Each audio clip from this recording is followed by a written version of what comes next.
Ito po, dadako na tayo sa pagkabasa bago tayo manalangin. Book of Ruth, mga kapatid, Book of Ruth, chapter 4, verse 1 hanggang 8, mga kapatid.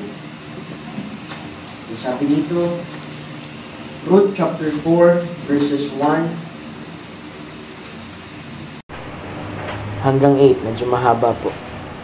So sabi dito, chapter 4, huling bahagi ng ating series. Sa English, "Then went Boaz up to the gate and sat him down there. And behold, the king's man whom Boaz spake came by. Unto whom he said, Ho, such a one, turn aside, sit down here. And he turned aside and sat down. 2. And he took 10 men of the elders of the city and said, Sit ye down here. And they sat down. And he said unto the king's man, Naomi, that is one come out of the country of Moab, selleth a parcel of land which was our brother's Elimelech's. 4. And I thought to advertise thee, saying, Buy it before the inhabitants, and before the elders of my people. If thou wilt redeem it, redeem it. But if thou wilt not redeem it, then tell me, that I may know, for there is none to redeem it beside thee, and I am after thee. And he said, I will redeem it.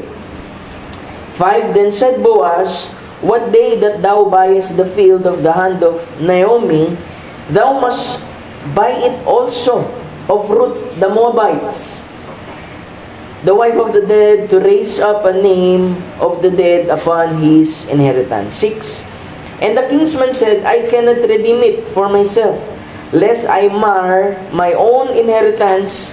Redeem thou thy right to thyself, for I cannot redeem it. Now this was the manner in the former time in Israel concerning redeeming and concerning changing, for to conform all things. A man plucked off his shoes and gave it to his neighbor, and this was a testimony in Israel. 8. Therefore the kinsman said unto Boaz, Buy it for thee. So he drew off his shoes. Amen. At isa pang scripture, mga kapatid, sa Book of Revelation. Amen. Chapter 22, verse 12. Sabi dito, And behold, I come quickly, and my reward is with me, to give every man according as his work shall be. Sabi sa Tagalog, narito ako'y madaling pumaparito, at ang aking gantimpala ay nasa akin, upang bigyan kagantihan ang bawat isa ayon sa kanyang gawa. Ang Panginoon ang patuloy na magpala sa kanyang mga salita at magdagdag, Panginoon, ng inspirasyon sa atin sa pagkabasa nito. Mananalangin tayo. Mapagpalang Diyos na may-ari sa aming buhay, Ikaw na Diyos ni Abraham, ang Diyos ni Isaac, ang Diyos ni Jacob, ang Diyos ni Jose, aming Diyos. Papasalamat po kami, Panginoon, sa umagang ito, sa kalakasang ginawad mo ng aming mga paa at aming mga puso'y idinakop mo, Lord, sa house of prayer na ito, Panginoon. Pansamantalang sanktuaryo namin, Panginoon, dahil wala kaming ibang dako naming masisilungan maliban sa pinakadakilang lilim sa ilalim ng iyong presensya, Lord. Kaya hindi mahalaga, Panginoon, ang material na building, Panginoon, dahil ang totoong tabernakulo mo, O Diyos, ay ang tao, ang bawat mananampalataya. Kaya inihiling namin sa umagang ito, Lord, minsan pa'y manahan ka sa aming kalagitnaan. Nabindigan mo, Panginoon, ang gawain ito ng iyong presensya. Tugunin mo, Lord, ang bawat pangangailangan. Maging ang mga pinakamalalim na pangangailangan, Ikaw ang siyang tumubos, Panginoon. Ikaw ang aming manunubos, gaya ng aming napag-aralan, Panginoon, na Sunday, na Ikaw ay patuloy na gumagawa, patuloy, Lord, na nagtatrabaho para sa amin. Hindi man namin ito nakikita, Panginoon, ang aming mga natural na mata. But Lord, by faith in our spiritual eyes, nakita namin, Panginoon, gumagawa ka, Panginoon, sa amin. Na Ikaw, Lord, ang laging nasa likuran ng bawat bagay na pinapahintulot mo. At laging meron kang layon, Panginoon, sa lahat po ng mga ito. Lord, habang kami lumalapit, Panginoon, aming ibinababa ang aming puso sa iyong paanan. Kung paanong si Ruth, Lord, ay namahinga, Panginoon, sa iyong mga paanan. Narito rin kami, Lord, patuloy na nagpapakumbaba, isinasamo, Panginoon, ang iyong matamis na pangalan, Panginoong Jesucristo, na ang presensya mo'y dalhin mo po sa aming mga puso. Maramdaman ka namin, Panginoon, makapangusap ka sa amin ng malinaw. Gawin mo, Panginoon, ang mga salita mo na aming maririnig ay buhayin mo, Lord, sa amin pong harapan, Panginoon, na madagdagan ang aming pananampalataya. Makita ka namin, higit ka namin makilala, Panginoon, at lalo kami mailapit, Panginoon, sa iyo. Ano mang bagay, O Diyos, na naglalayo sa iyo, Panginoon? Ano mang bagay na kabigatan? Ano mang bagay, O Diyos, na hindi karapat-dapat? Patawarin mo kami, Lord, at ikaw ang siyang maglinis. Wala ulo hanggang paa, Panginoon, maging sa kaibuturan ng aming kaluluwa at budi, Lord. Pakalinisan mo kami, Lord. Nang sa ganun ay maging karapat-dapat kami, Lord, na makibahagi sa tinapay ng buhay sa pangangaral ng salita. At kami, Lord, lalabas sa dakong ito, Panginoon, na binago, tinatawad, nilinis, binigyan ng kalakasan at tinugon ng bawat mga panalangin. Ilagay mo ang aming puso at isip, Lord, sa iyo at sa iyong mga salita. At ikaw, Lord, ang siyang maghimay nito sa amin, Lord. Ikaw ang higit na nakakaalam, Panginoon, sa pangailangan po ng iyong mga anak. Kaya, Lord, pumarito ka at ilagay mo, Panginoon, ang iyong maliit na lingkod sa iyong likuran at ikaw ang mag-minister sa amin. Alisin mo, Lord, ang mga hindrances sa paligid, anumang bagay, Lord, na makakasagabal sa amin, Panginoon. Huwag mong hayaan po ito, Diyos. Nang sa ganun ay masa po namin, Lord, ang mga pagpapalang spiritual, Lord, na pinagkaloob mo sa amin, Lord, sa araw po na ito. Muli, O Diyos, kinukomit namin ang buong service, maging mga mahal namin sa buhay at mga kapatiran na wala sa oras na ito, Panginoon. Sister Remy, Lord, ikaw nakakaalam, Lord, sa kanyang kalagayan. Hipuin mo, Lord, ang kanyang katawan, Panginoon, at patuloy mo igawad ang kagalingan, Panginoon, sa kanya. At ito'y hinihiling ko, Lord, sa iyong dakilang pangalan at sa iyong dugo, O Diyos, Panginoon Jesucristo. Kaya, Lord, ilagay mo kami, Lord, sa makalangit na dako. At patuloy lamang kami, Lord, na makinig po ng iyong mga salita, O Diyos. At aming pinasalamatan sa iyo, sa iyong dakilang matamis na pangalan, aming Panginoong Jesus. Amen. Amen. Malayo na tayo makaupo, mga kapatid.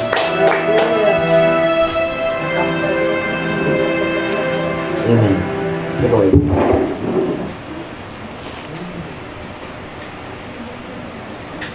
Salamat sa Panginoon sa napakagandang araw. Parang kailan lang, January, pero February na, mga kapatid. So, last Sunday to ng February, Sabado, March na. Napakabilis ng araw, mga kapatid. Tunay na sabi ng Scripture ay paikliin ng Diyos ang panahon para sa kanyang hirang, para mangyari, mga kapatid, yung kabuang katubusan para sa atin. Wala tayong ibang hinihintay, mga kapatid, maliban na sa pinangako sa atin, mga kapatid, the secret catching away, the rapture, mga kapatid, dahil napakaraming bagay, mga kapatid, sa sanlibutan na ito, sa ating panahon, na sunod-sunod, yung ilang mga prophecy na natutupad, at ilang mga bagay na mga nagbabadya. Pero salamat sa kapahingahang ginagawad ng ating Panginoon sa atin. Bagamat may mga natural na bagay na nangyari sa paligid, sabi ko nga last Sunday, kahit napakalaki ng problema, kahit napakalaki ng suliranin, panatag ka pa rin. Diba? Kasi may binigay ang Panginoon sa iyo ng Espiritu Santo na, ang sabi doon, yung Espiritu Santo, ang gampanin niya ay aliwin ka. Diba? I-comfort ka sa paraan kung paano na ang Panginoon ay maghayag ng kanyang sarili sa atin. So, nais ko mangusap, mga kapatid, sa umagang ito, part 4, at matatapos na natin yung Book of Ruth. Amen. Isip ko nga, talagang ang bawat book, talagang i-series ko sa inyo, mga kapatid. Hanggang sa makarating tayo dun sa dulo, dahil 7 Church Ages, himayin ko sa inyo yan. Pati in sequence of events, diba? Para alam natin talaga yung kabuuan na mangyayari, mga kapatid. nang sa ganun ay maihanda tayo. Makita ninyo kahalagahan ng pangangaral, bakit meron tayong mensahe, ba't tayo may pinaniniwala ang mensahero, ba't tayo naniniwala sa mensahe. Mas maging malinaw sa atin yan, di ba? Kasi ang Laodicea sa ating panahon, ito ang panahon ng panlalamig, mga kapatid. Kung titingnan ninyo ang condition ng mga church, mga kapatid, kung sa nominal lang, diba? Yung bagay, mga kapatid, nagsisik sila ng revival, pero mga kapatid, wala doon. Amen. Dahil ang revival, mga kapatid, lagi kong sinasabi, laging mag-i-start yan sa'yo. Amen. At ang revival, mga kapatid, sa pamamagitan ng inspirasyon na nanggagaling sa salita ng ating Panginoon at mismong sa Espiritu Santo, mga kapatid.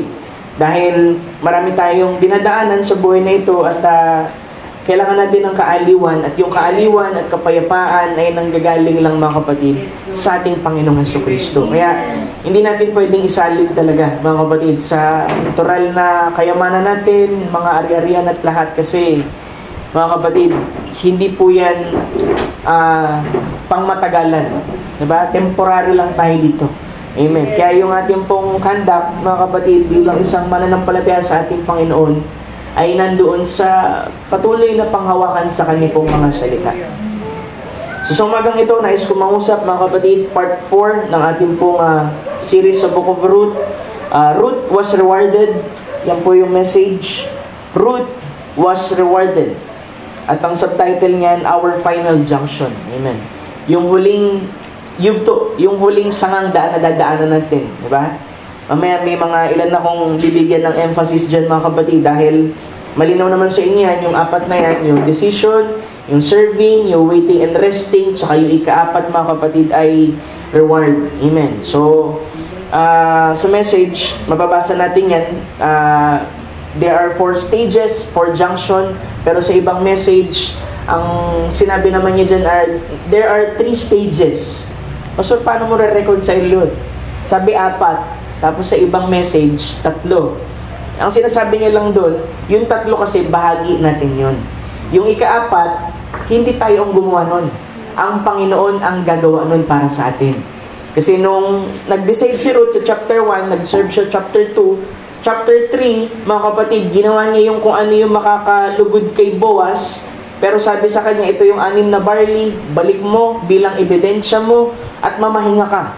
At sabi ni Naomi, binindikahan niya, na sabi niya, maghintay ka, anak. Sabi niya kay Ruth, hintayin mo kung ano yung gagawin ni Boaz. So, binibindikahan lagi ng salita ng ating Panginoon yung kanyang pangako, mga kapatid. At kailangan lang natin maghintay at mamahinga, mga kapatid. Dahil doon sa ika-4 na bahagi, mga kapatid, ng kailangan daanan ni Ruth, ay ang Diyos po ang gagawa. Ang stages na binanggit doon sa ibang message, mga kapatid, yun yung tinatawag na decide, serve, waiting, and resting. Tayo ang ano yan eh. Tayo ang gumanap niyan eh. Diba? Nung naghintay tayo, pinadala niya yung Espiritu Santo, binigyan tayo ng kapahingahan. Pero yung reward, mga kapatid, hindi tayo, sabi ko nga dito, hindi tayo naglilingkod dahil gusto natin ng reward. Dahil naglingkod tayo, mga kapatid, ang Panginoon, alam niya kung paano tayo i-reward, mga kapatid. Dahil wala nga libre sa ating Panginoon eh. Lahat ng ating ipinaglilingkod, mga kapatid, ay meron pa yung interest, mga kapatid. Ibig sabihin, tumutubog pa yan sa ating Panginoon. Diba, doon nga lang sa natural, sabi sa Psalms, ang taong gumagawa na mabuti sa kanyang kapwa ay nagpapautang ng isang bagay sa ating Panginoon. Ibig sabihin, pag gumagawa tayong mabuti, para tayong nagpapautang ng isang gawa at ang Panginoon ang siyang magbabayad. So, makita natin dito, mga kapatid, yung pong law, batas, mga kapatid, ng sowing and reaping. Ano yung sowing and reaping? Yung pagtatanim tsaka yung pag-ani. Diba? Na lahat ng ating mga pagpapagal sa ating Panginoon, hindi po talaga niyan, mga kapatid, winawalang halaga.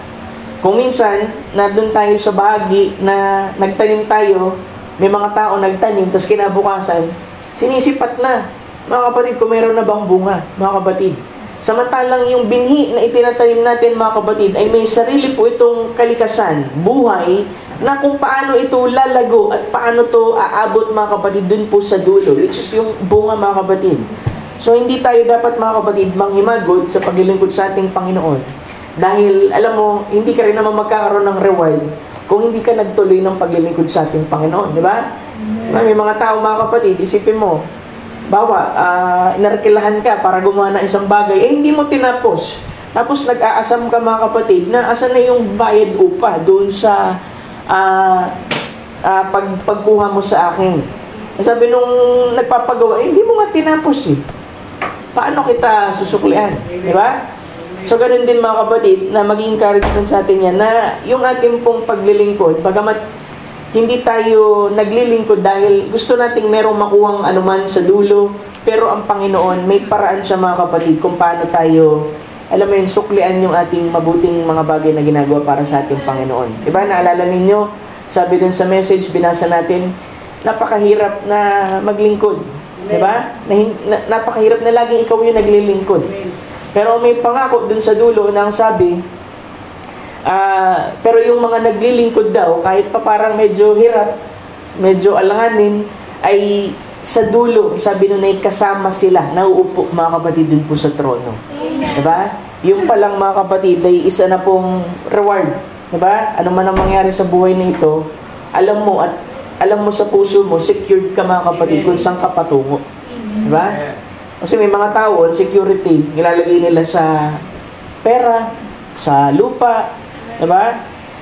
Sa ano pa mang bagay na material. Pero, mga kapatid, pag tinamaan ka, mga kapatid, ng, sabihin natin, karamdaman o isang suliranin, mga kapatid, kahit paanong yaman mo, diba?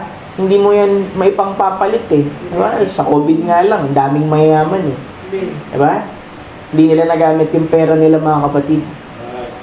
Tinatanggihan sila ng ospital at lahat. Makikita ninyo, wala doon mga kapatid ang stability ng tao.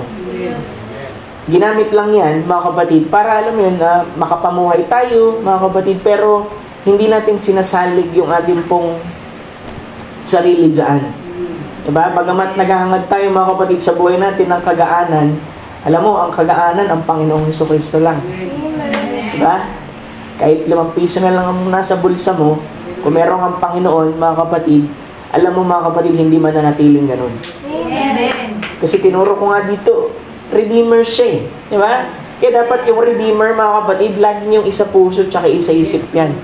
Tuwing merong hindi maganda nangyari, tuwing merong parang kulang, parang bagay mga kapatid na hindi ninyo maintindihan, ang Diyos ko'y manunubos. Kaya pala yun ang revelation, mga kapatid, ni Job, na hindi siya mananatiling ganun. Kaya sabi niya, kahit masira itong katawang to, kahit uurin ito, darating yung isang araw, yung manunubos ko darating, makikita ko siya ng mukhaan. Diba?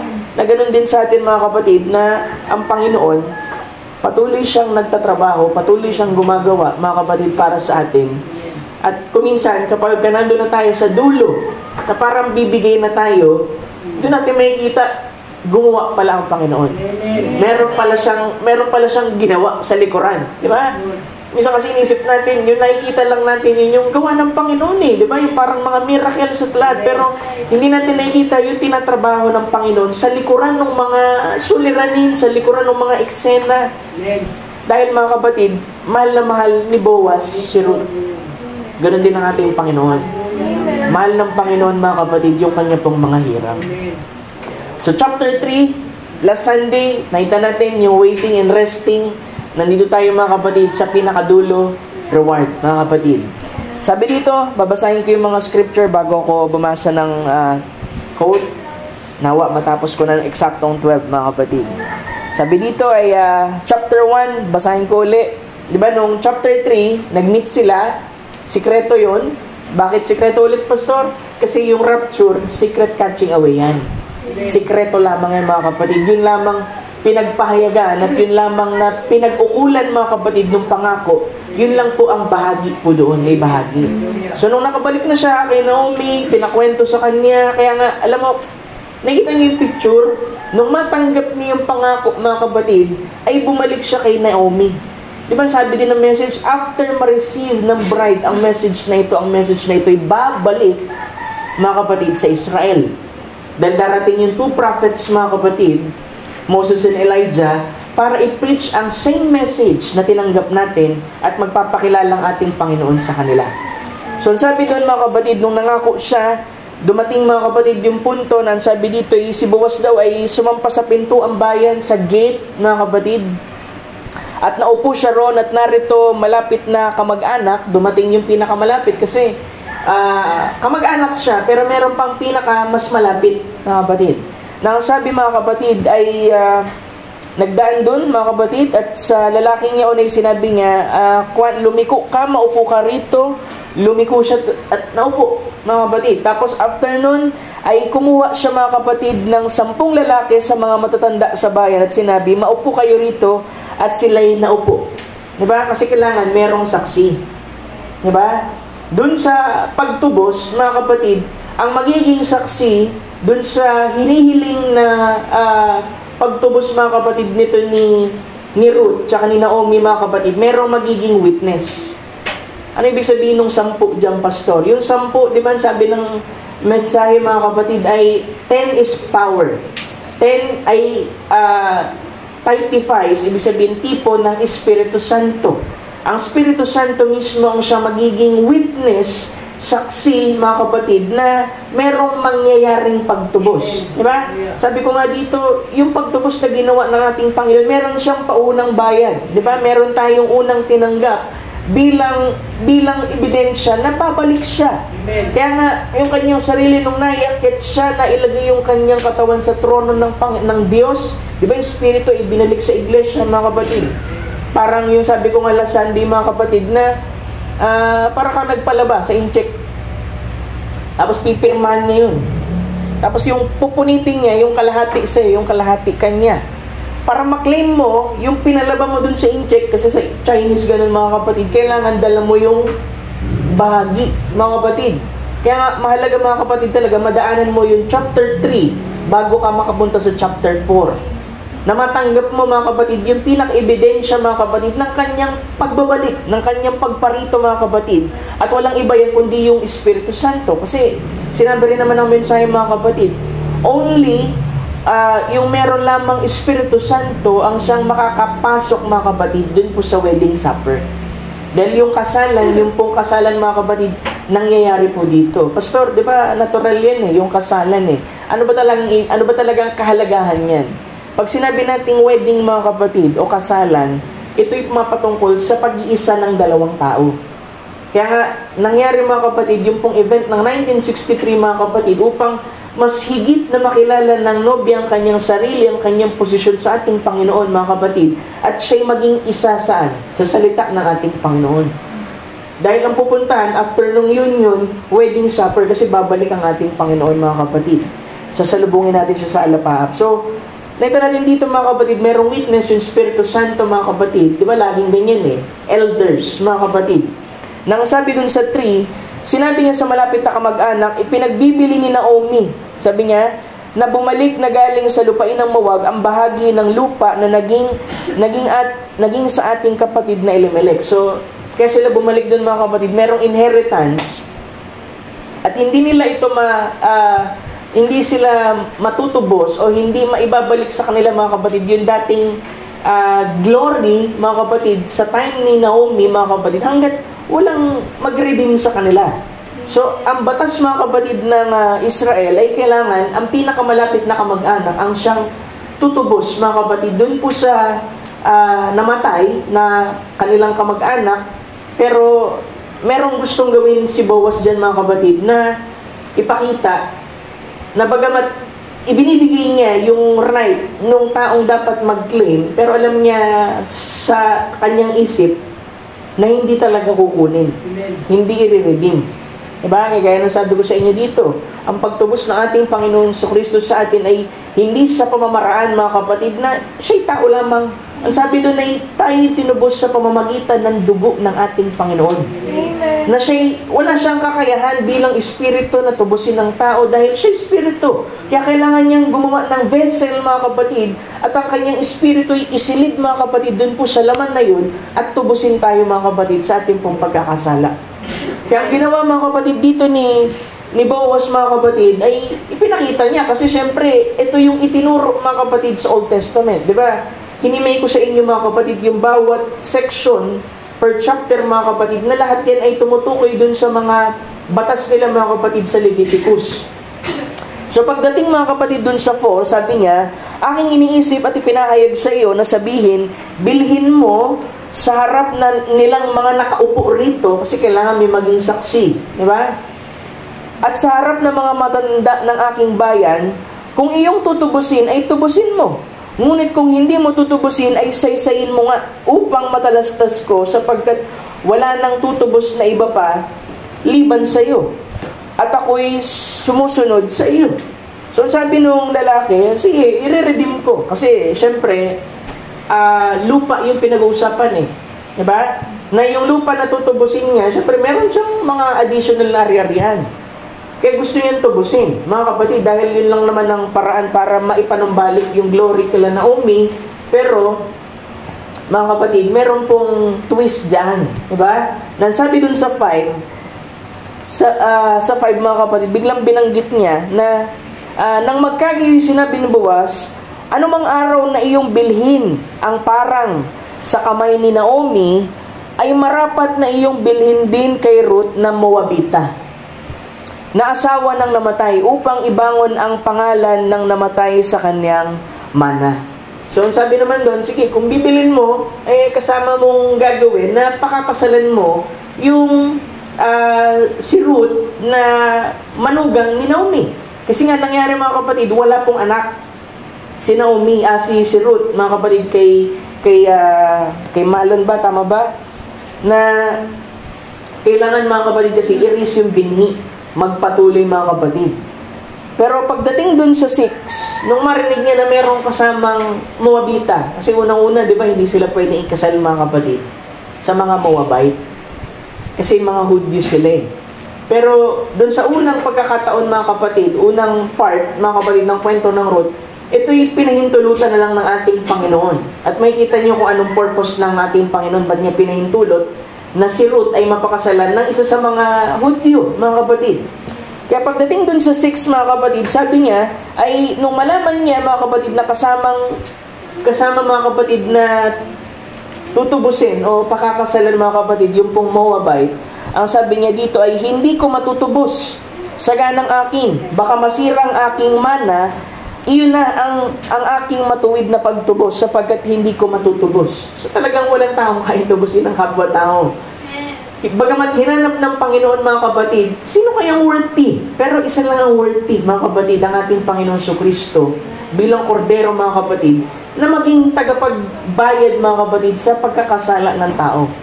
Kaya nung i-redeem niya mga kapatid, diba, tingnan nyo hindi lamang basta yung picture ng Calvary ay pagtubos. Diba, sana makita ninyo yan.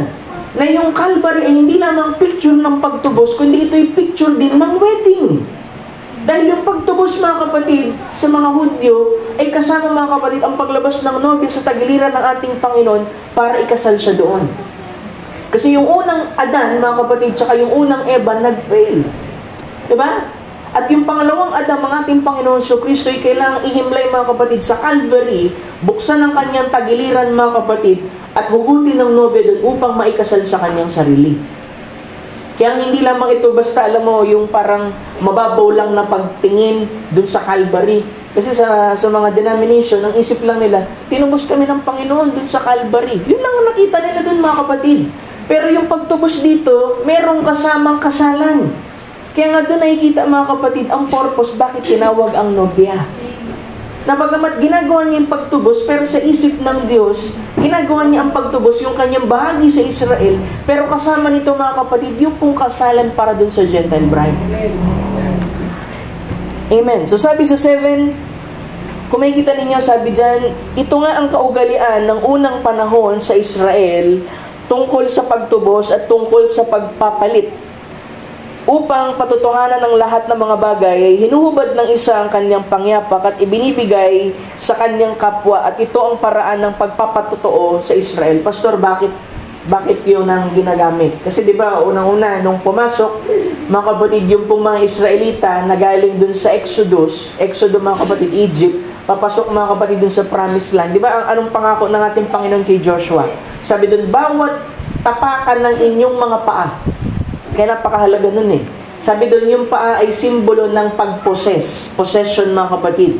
At ito'y tumutukoy mga kapatid doon po sa pagkubkob. Kasi inheritance ang pinag-uusapan dito mga kapatid. So sabi doon sa 8, ay bilhin mo sa ganang iyo, sabi nung isang lalaki, ay bilhin mo na, sige ikaw na mag-redeem. At hinubad niya ang kanyang pangyapak. So parang pagpapakita na yun yung possession, ay ito'y tanda na hindi ko kukunin at ikaw na ang tumubos mga kapatid.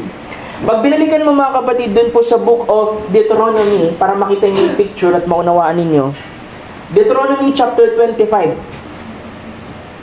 verse 5 to 6.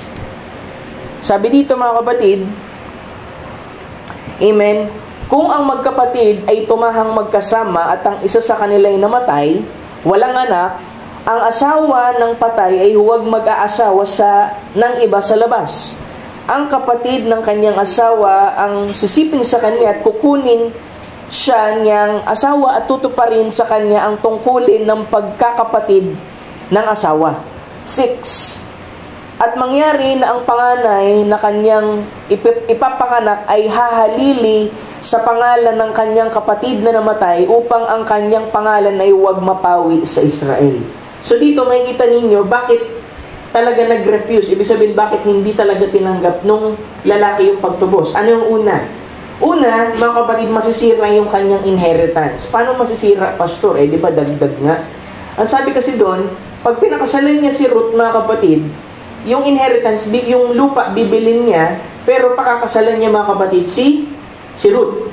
Pag pinakasalan niya si Ruth, ibig sabihin, i-raise niya yung seed. Ibig sabihin, magkakaroon sila ng anak, pero yung anak na yun mga kapatid ay nakapangalan pa rin dun sa unang asawa mga kapatid ni Ruth. So anumang inheritance mga kapatid, hindi mapupunta doon sa nag-raise ng seed, kundi doon pa rin sa pangalan ni mga kapatid ng unang asawa ni Ruth. Ibig sabihin dito mga kapatid, tinubos niya na nga, pinakasalan niya na, masisira yung mana, yung meron kasing anak yan mga kapatid yung pong nilapitan ni Boaz. So dapat yun ang magmamana, hindi yun ang magmamana. Ang magmamana, yung pong seed na maire-raise mga kapatid, dun po sa babae kay Ruth. Kaya nga masisira mga kapatid. At sabi dito, pag binasa nyo yung 7, mga kapatid, dito nyo makikita ang pag-ibig ng Panginoon. 7, sabi dito, at kung ayaw kunin ng lalaki ang kanyang asawa, ibig sabihin, hindi pumayag. Ganito yan Kuwari ako, may kapatid akong lalaki. Tapos, ako namayap ako. Tapos, meron akong asawa, wala kaming anak. Yung kapatid ko ay dapat pakasalan niya para mapagpatuloy yung binhi. Pero yung binhi, yung pangalan, parang ganito, parang sa birth certificate, hindi pangalan ko bilang tatay, ang pangalan pa rin yung unang asawa. Kaya nga magugulo yung inheritance. So, kung ano man yung ari-arian niya na mamimix doon, kahit meron siyang anak na nauna mga kapatid, hindi ipapangalan sa kanya lahat ng mana. Doon pa rin mga kapatid sa una.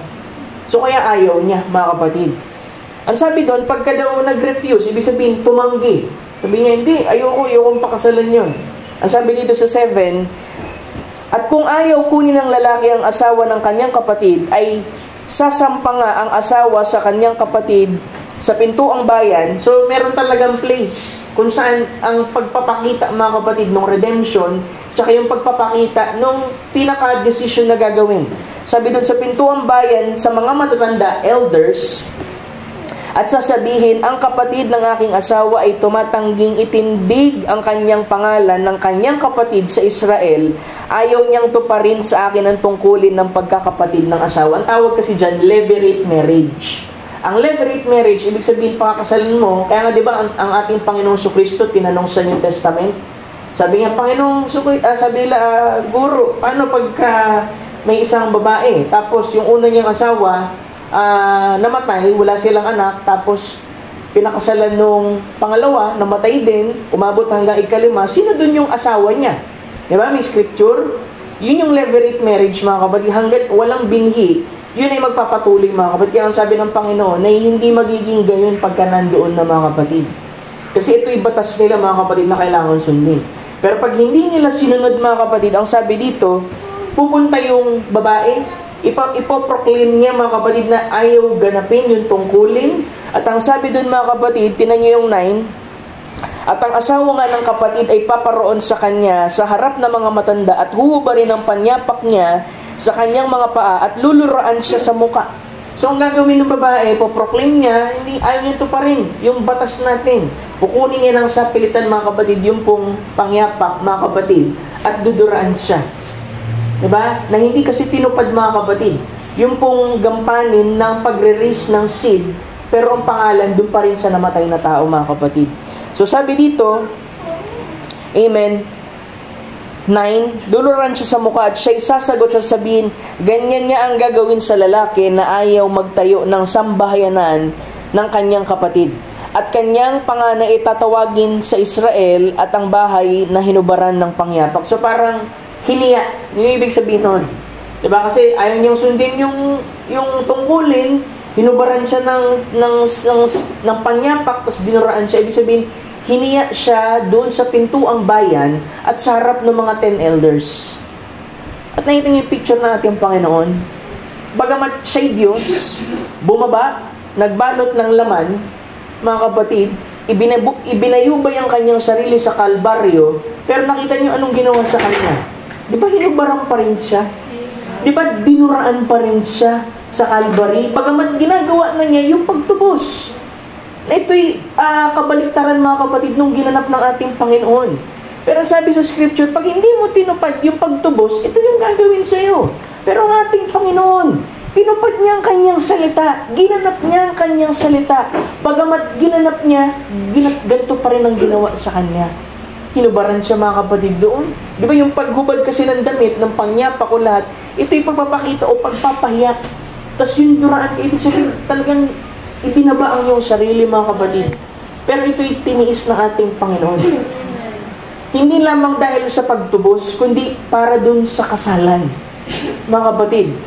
Kaya, makikita nyo dito, mga kapatid, ang ginagawa ng ating Panginoong Jesucristo, bagamat nakikita natin, parang para sa Israel yan. Pero sa likod niyan, mga kapatid, meron siyang gustong makuha. Walang iba, mga kapatid, kundi si Ruth. At si Ruth ay tipo, mga kapatid, ng nobya.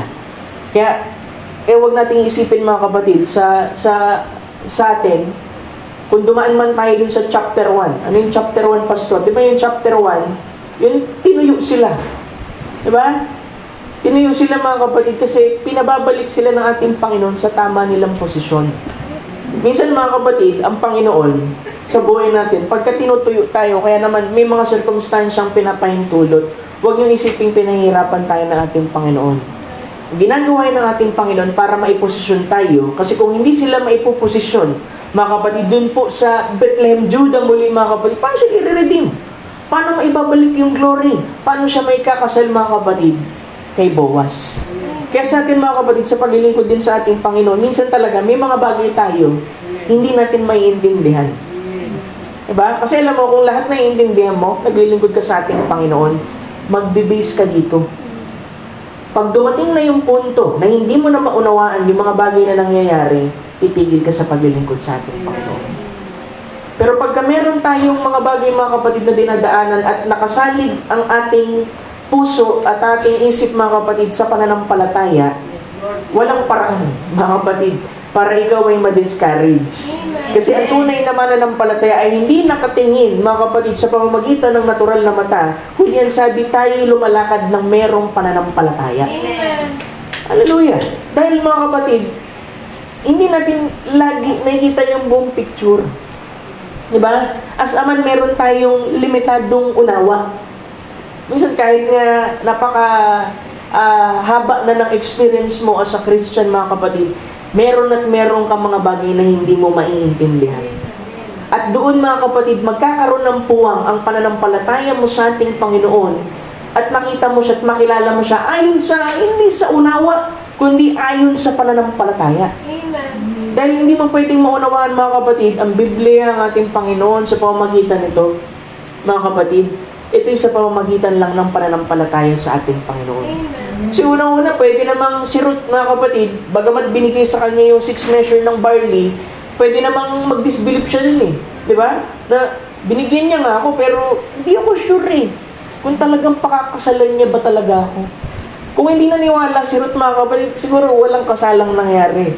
Pero nung bumalik siya, ikinuwento niya, mga kapatid, binindikahan ni Naomi na hindi talaga titigil yung kanilang kamag-anak hanggang sa matubos sila. Parang ganito yan. Tinanggap mo yung pangako. Nakita mo sa Old Testament, sa New Testament, binindikahan ng ating Panginoon, kailangan mo manang mamahinga mga kapatid. Kasi tutuparin niya kung ano man yung sinabi niya mga kapatid. At doon lang natin makikita mga kapatid, yung full reward sa buhay na ito mga kapatid. Saan? Sa gitna ba? Sa unahan ba? Laging dulo yan mga kapatid. Kaya kung hindi tayo magpapatuloy mga kapatid, paano mo makita mga kapatid yung full mga kapatid na redemption o full reward na ibibigay ng ating Panginoon sa atin?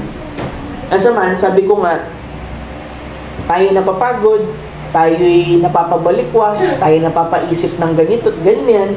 Pero mga kapatid, nagpapasalamat tayo, hindi tayo binigyan ng ating Panginoon ng kakayahan na sumandig sa ating sariling unawa. Kailangan natin bumalik saan? Sa paniniwala sa ating Panginoon. Diba?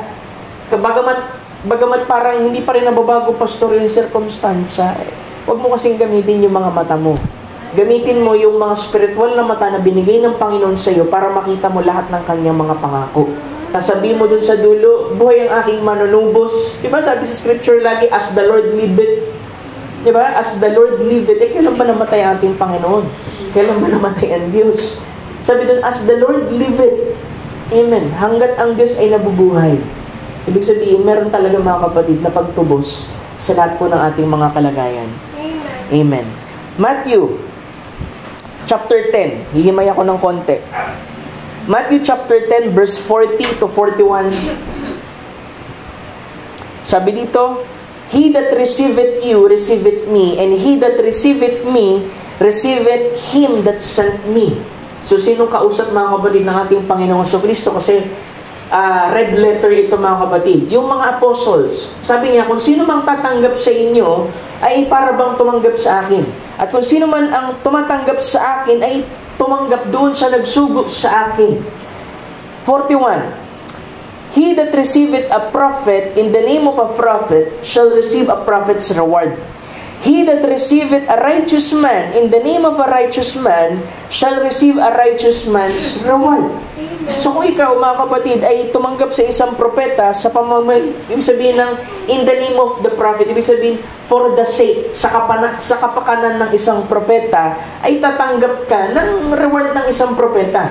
Kung ikaw naman ay isang taong matuwid mga kapatid, at tumanggap ka sa pamamagitan dahil siya'y matuwid, ay tatanggap ka ng gantimpala na ayon dun sa sukat ng isang taong matuwid. Pero meron tayong tinanggap mga kapatid sa ating Panginoon, ibig sabihin ang magiging reward natin ay ayon sa kung ano yung tinanggap natin. Kaya minsan merong mga pangako ang ating Panginoon hindi fully na-fulfill sa buhay ng isang mananampalataya. Ang tanong doon, ni-receive ba talaga natin? Kasi kung ni-receive natin ang words reward ang matatanggap natin. Yun lang ang may pamantayan Kung tinanggap mo yung isang propeta sa pangalan ng isang propeta, tatanggap ka ng reward na ayon dun sa sukat ng isang propeta. Kung tumanggap ka ng taong matuwid sa kapakanan ng isang taong matuwid, tatanggap ka ng gantimpala sa sukat ng isang taong matuwid. Pero kung tayo'y tumanggap ng salita ng ating Panginoon, tayo'y tatanggap ng gantimpala mula sa salita ng ating Panginoon. Kaya sinasabi sa scripture, manatili kayo sa akin at ang salita ko'y manatili sa inyo, ano man ang inyong hilingin ay ipagkakaloob sa inyo. Ano yan? Yung gantimpala na nanggagaling sa salita ng ating Panginoon. Amen. 42. Diba? Kaya meron pong application mga kapatid sa natural. Sabi dito, at ang sino man magpainom sa ilalim na sa isa sa mga maliliit na ito ng kahit isang sarong tubig na malamig, dahil sa pangalang alagad, katotohanang sinasabi ko sa inyo ay hindi mawawala ang ganti sa kanya. Yung English maganda yung pagkakatranslate. And whosoever shall give to drink unto one of these little ones a cup of cold water, only in the name of a disciple, verily I say unto you, he shall in no wise lose his reward. Pastor, ba't mo kinukot yan? Usually kinukot yan, pastor, dun sa mga minister. Diba? O kaya, isang tao na marahil na gumawa ng mabuti sa isang lingkod ng Diyos. Una-una, pinag-uusapan natin reward. Pangalawa, mga kapatid, ano po yung dinaanan ni Ruth? Di ba nag-serve siya? Tinanggap niya si Naomi. Mga kapatid, meron siyang bagay na ginawa at pinakitang mabuti. Di ba ang patotoo ni Boaz? Sabi niya, mas nagpakita ka ng mabuti sa hulihan kaysa yung una mong ginawa. Kasi yung una niyang ginawa ay pagpapakita ng mabuti, mga kapatid, kay Naomi. Dahil balo na, mga kapatid, si Naomi. Isipin mo, balo, pares kayong balo, anong sasandigan ninyo? Diba? Wala kayong anuman na maibibigay sa isa't isa. Pero mga kapatid, gumawa siya ng mabuti kay Naomi. Tinanggap niya si Naomi nang sabi niya, kung saan ka paroroon, doon ako doon. Kung sino magiging tao mo, magiging tao ko din. Kung sino ang Diyos mo, yun din ang magiging Diyos ko. Amen. Kaya mga kapatid, alam mo, ni-reward mga kapatid si Ruth. Kasi tama mga kapatid, yung pagtanggap. Kaya nga laging babalik mga kapatid yung maturity ng isang believer, mga kapatid, diba? Kasi kailangan maituro ito mga kapatid. Yung maturity ng isang believer ay mababase lang mga kapatid sa pagtanggap niya sa salita ng ating Panginoon. Diba? Sa sinasabi, hindi ko pa kasi magawa yan, pastor Kasi may unbelief nga. Pero kung naniniwala ka mga kapatid, hindi magiging mahirap sa iyo yung pagtanggap mga kapatid. Nangangahulugan lang, nire-reject mo yung bahagi ng salita ng ating Panginoon. Parang ganito yan pastor, parang wala pang Holy Ghost, parang di ako ligtas. Ang sabi ng message mga kapatid, full obedience to the whole word of God entitles you to the token. Yung buong pagsunod sa salita ng ating Panginoon ang magbabadya mga kapatid para matanggap mo yung tanda. Kasi kung walang Holy Spirit mga kapatid, hindi mo rin talaga mapupulfill ang Scripture. Pero saan babalik? Yung pagsunod sa salita ng ating Panginoon. Kaya hindi nagmamature, ba't di nagmamature, pastor? Walang mali sa salita ng ating Panginoon, walang mali sa pangangaral, walang mali sa pagtuturo, ang mali ay nandoon sa pagtanggap at tumatanggap. Kaya hindi nagmamature mga kapatid. Kaya nga alam mo, mga kapatid, si Noah nangaral 120 years, di ba sabi? Kasi walang tumatanggap Pero kung yung mga tao sa unang pangangaral ni Noah, mga kapatid, meron tumanggap, siguro hindi aabot ng 120 years. Pero ang Diyos, mga kapatid, patuloy siya nangangaral, patuloy siya nagtuturo, patuloy na nagbibigay ng babala, mga kapatid, nang sa ganun, mapukaw ang puso ng tao at tumanggap, mga kapatid, ng salita ng ating Panginoon. Kaya lang, mga kapatid, dahil nga ang tao merong free will, ano yung free will, pastor? May kakayahang pumili. May mga nagko-question nga yan Teka muna, sinasabi mo, ang tao, may free will. Tapos kapag hindi pinili yung daan ng Panginoon, mapapahamak. O paano masasabing may malaya kaming pagpili, mapupunta pala kami rin sa Kasi mga kapatid, ang Diyos, meron siyang inilaan na daan. So pag hindi mo pinili yun, ibig sabihin, sarili mong choice yun. Hindi mo pwede isisi sa Diyos. Binigyan ka ng kakayahang pumili, pero binigyan ka ng Diyos ng provided way, anak, para hindi ka mapahamak. Parang ganito yan Alam mo nang merong nanguhold up dun sa isang iskinita, dahil ikaw, may free will ka, dalawa yung daan, iskinitang may hold upper, tapos ito, may mga pulis. Tapos alam mo na nga, na parang hindi maganda, kasi imposibleng ang tao, hindi niya alam kung tama o mali yung isang bagay. Kahit pa unbeliever yan, alam niya yung tama at mali. Kasi kung doon pa lang sa level ng moral, mga kapatid, syempre naturuan na ng magulang yan Diba? Bago naturuan, marahil o nakakilala sa Panginoon, salita ng ating Panginoon. So alam mo na, merong hold upper doon sa iskinita. Dahil, malaya akong pumili. Maangas naman ako, marami akong tato dumaan siya dun sa skinita na maraming hold up, hold up siya. Samantalang tinuturo ng nanay niya, huwag ka dadaan dyan kasi mapapahamak ka dyan Dito ka dumaan. Dito may mga pulis dito See? Nakita niyo mga kapatid? Binigyan tayo ng Diyos na kakayahan pumili. Pero hindi ibig sabihin nun mga kapatid, malaya tayo dun sa mga consequences. Kasi ang Lord, nag-provide na siya ng way para sa atin, para hindi tayo mapahamak, para hindi tayo mapaano mga kapatid. Pero ang tao, dahil pinipilit niya, at ayaw niya ng Diyos, at ayaw niya ng Panginoon, pipiliin niya yung gusto niya. Samantalang ang gusto ng tao, madalas mga kapatid, nandoon lagi sa kapahamakan. Di ba sabi doon, merong daan na tila pa matuwid sa tao, pero sa dulo niya na kapahamakan. Inisip nila, okay lang to kasi nakita ko yung kapitbahay namin, dumaan naman dyan Hindi porki ginagawa ng ibang tao at parang okay lang mga kapatid, yun ang susundan mo. Ang sundan mo mga kapatid, yung salita ng ating Panginoon. Kasi hindi kanyan ilalagay sa alanganin. Pastor, kasi yung pagdaan sa Panginoon, yung tinuro ni nanay kasi na daan, mas masikip dun sa iskinita na dinadaan ako na may hold upper. Kasi mga kapatid, yung daan sa ating Panginoon, talagang makipot. Di ba sabi, narrow is the way. Narrow is the way, mga kapatid, dun sa buhay na walang hanggan. Pero mga kapatid, kahit na mahirap, kahit na parang medyo inconveniente sa yung daanan yung masisikip na lugar na yun, mga kapatid. Pero kung yan ay katuwiran sa ating Panginoon, mga kapatid, nasa iyo ang pasya kung maglalakad ka dyan o hindi. Pero hindi mo pwedeng ibilang sa ating Panginoon na kapag mayroong bagay na nangyari sa iyo hindi maganda, sabi mo, kasi may free will pa pinili ko naman yung gusto ko, napahamak ako. Kasi hindi mo pinili yung salita ng ating Panginoon. Hindi mo tinanggap yung salita ng ating Panginoon.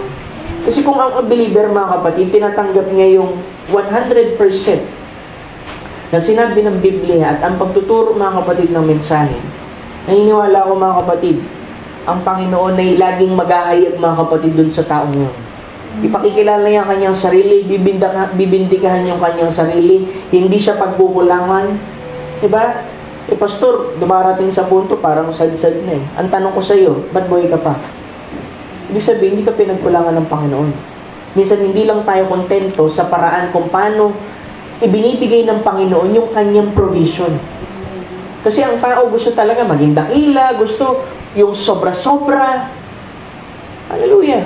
May nabasa ako isang scripture. Di ba naalala niyo, hinimay ko yung unang part ng Psalms 23. Sabi doon, the Lord is my shepherd, I shall not want. Kasi mga kapatid, doon pala sa Judea, di ba sabi niya, He leadeth me into green pasture.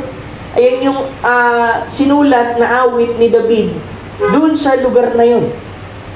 At ang sabi doon, merong isang pastor na pumunta doon sa lugar na yun.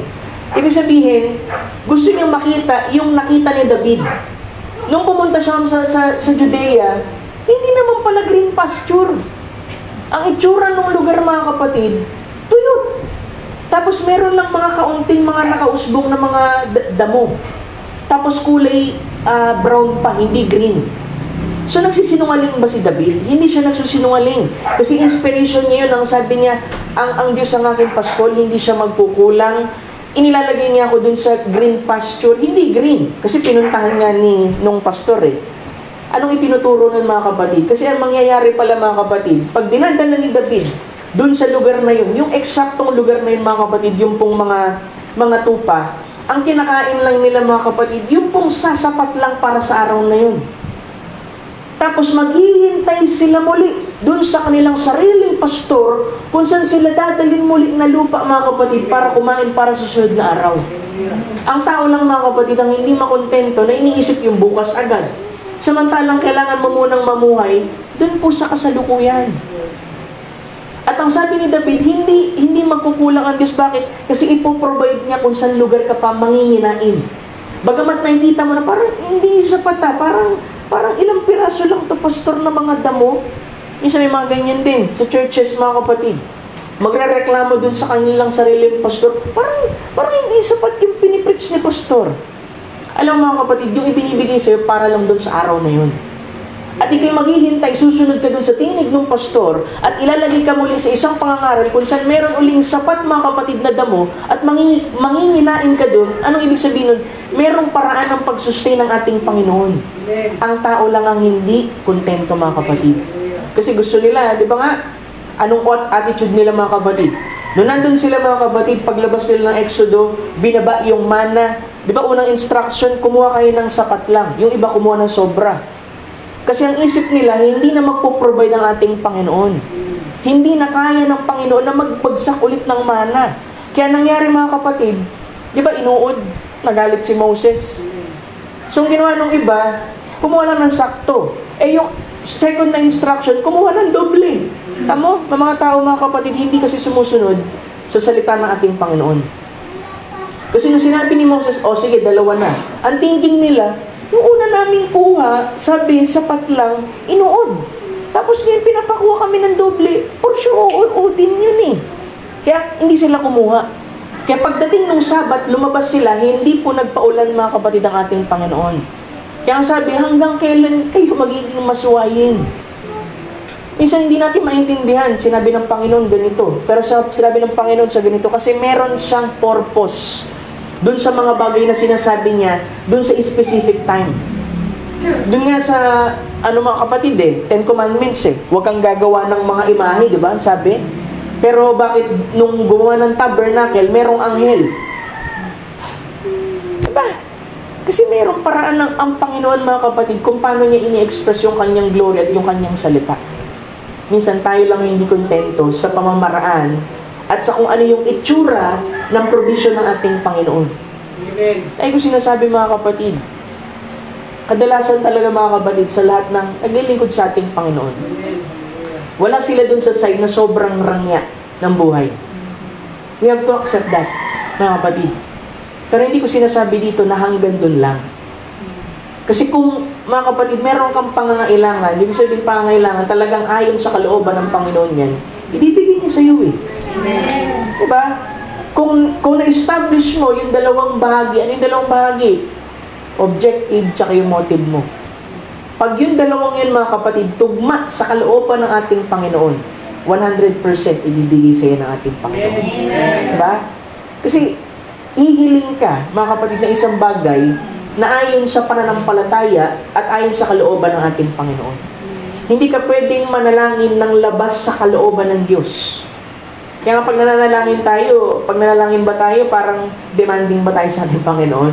Di ba parang ang position lagi natin pag sa panalangin, mga kapatid, laging nandun tayo sa pagsusumamo sa kung anong kalooban niya, mga kapatid. Minsan tayo lang hindi kontento, mga kapatid, sa paraan kung paano ipinapadala ng ating Panginoon yung kanyang provision. Amen.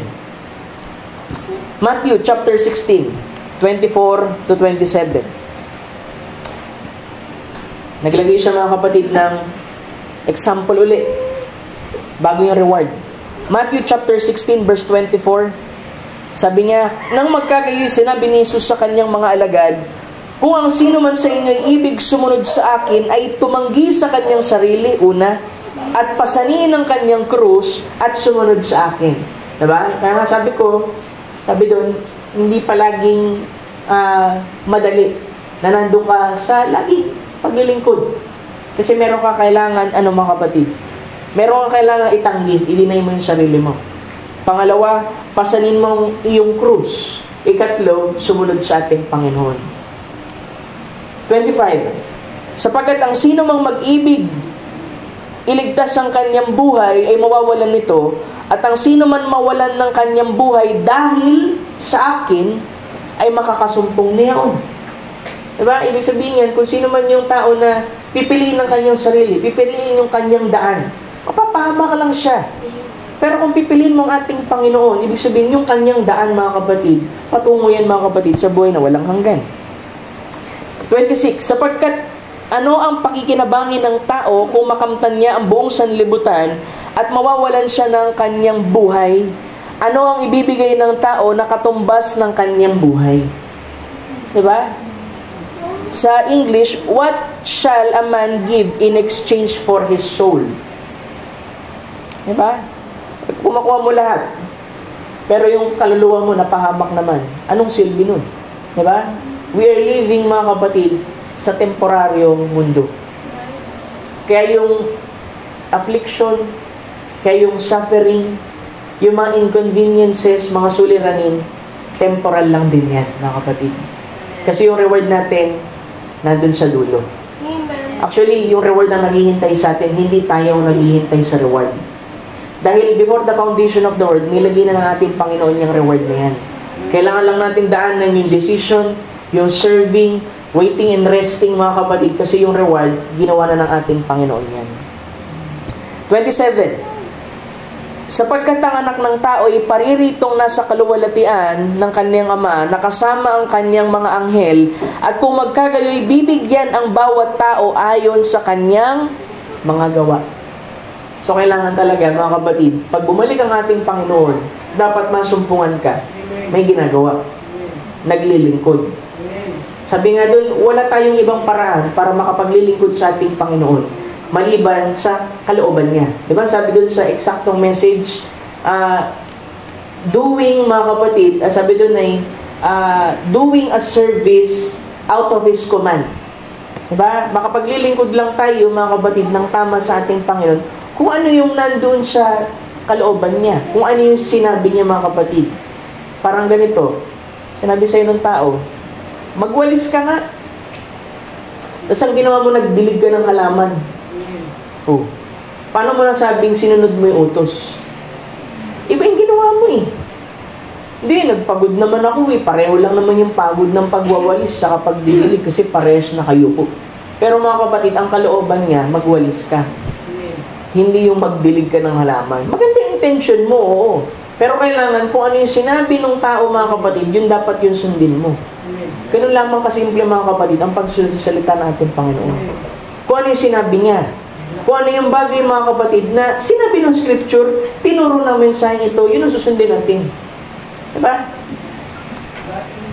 Minsan kasi talaga ang tao, gusto niya yung kanyang sariling daan. Tatandaan ninyo, pagkadaan natin, laging kapahamakan yan.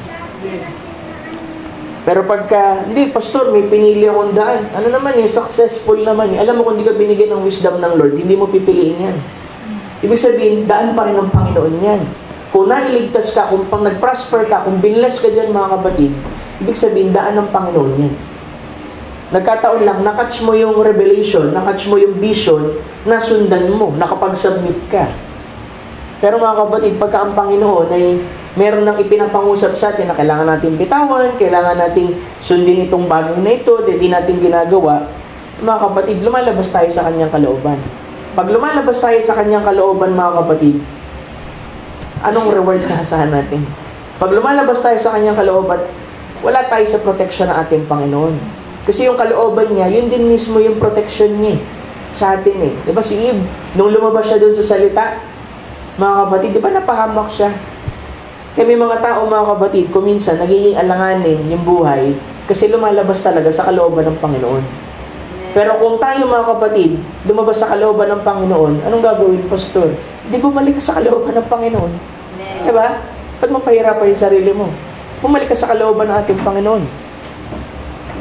Amen. Diba? 1 Corinthians chapter 3 verse 5 to 8. Ito sa mga ministers to, mga kapatid, pero nais ko lang ma-share. Sabi dito, ano nga si Apollos at ano si Pablo? Mga ministro na sa pamamagitan nila ay nagsisampalataya kayo. Kaya kailangan talaga, mga kapatid, ng minister. Di ba tinuro ko dito? Sabi doon, yung ating dealing sa pamamagitan nating pananampalataya. Pero naririto yung mga ministro, nangangaral, pinapanalangin kayo para maitaas ang pananampalataya ninyo at maabot ang pangako ng Diyos. Sabi doon, 1 Corinthians chapter 3 verse 5 to 8. Ano nga si Apollos, ano nga si Pablo? Mga ministro na sa pamamagitan nila ay nagsisampalataya kayo. At sa bawat isa ayon sa ipinagkaloob ng Panginoon sa kanila, tumutukoy dun sa gift. 6. Ako ang nagtanim, si Apollos ang nagdilig, ngunit ang Diyos ang siyang nagpalago. Kasi nagkaroon ng pagtatalo-talo dyan eh, sa Corinthians eh. Hindi kay Pablo kami, hindi kay Apollos kami. Sabi sino bang nagbautismo sa inyo? Sa pangalan ko ba kayo nabautismuhan? Sabi ni Pablo.